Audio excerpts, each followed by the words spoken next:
সকাল ৬টা হঠাৎ আগুন লাগে খুলনা মেডিকেল কলেজ হাসপাতালে। ধোঁয়ায় ছেয়ে যায় চারপাশ, ছড়িয়ে পড়ে আতঙ্ক। মূল ভবনের তৃতীয় তলায় পোস্ট অপারেটিভ রুমের পাশের স্টোর রুমের আগুনে এসি বিস্ফোরণের শব্দে আতঙ্কিত হয়ে পড়েন রোগী, স্বজন, চিকিৎসক ও স্বাস্থ্যকর্মীরা। নিরাপদে সরিয়ে আনা হয় পোস্ট অপারেটিভ ও আইসিইউ রুমে থাকা রোগীদের। এ সময় তাড়াহুড়া করে বের হতে গিয়ে অক্সিজেন মাস্ক খুলে মারা যান এক নারী। আগুন লাগে শুনতে পাই, তখন বাইরে আসি জোরে। বাইরে এসে দেখি ওই আপনার অফিসের ভিতরে আগুন লাগে। শব্দের কারণে পুরো হাসপাতালের রোগীগুলো নামে বাইরে চলে গেছে। যখন আমি আগুন দেখতে পাই তখন আমার রোগী নিয়ে আমরা সিঁড়ি দিয়ে বের হয়ে চলে আসছি। অনেক কষ্ট করে নামছি, বেডিং পত্র রোগী টুগী নিয়ে। আগুন থেকে বাঁচতে জানালা দিয়ে বের হওয়ার সময় নিচে পড়ে আহত হন 2 নার্স সহ 4 জন। তাদের বেসরকারি হাসপাতালে ভর্তি করা হয়।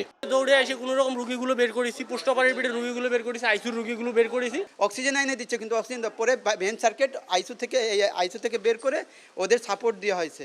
সব রোগীগুলো বিভিন্ন জায়গায় শিফট করছিলাম, আমাদের একটা আইসিইউ আছে ওখানে শিফট করছিলাম।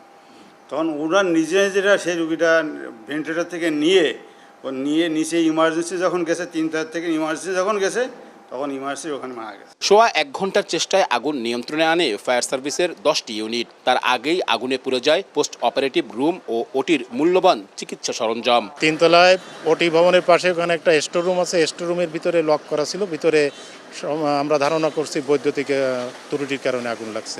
আগুনে হাসপাতালের সেন্ট্রাল অক্সিজেন সিস্টেম ক্ষতিগ্রস্ত হওয়ায় 2টি অপারেশন থিয়েটারের কার্যক্রম বন্ধ রয়েছে। ক্ষয়ক্ষতি নিরূপণে কাজ করছে গণপূর্ত বিভাগ। আব্দুল্লাহ আল মামুন রুবেল, সময় সংবাদ, খুলনা।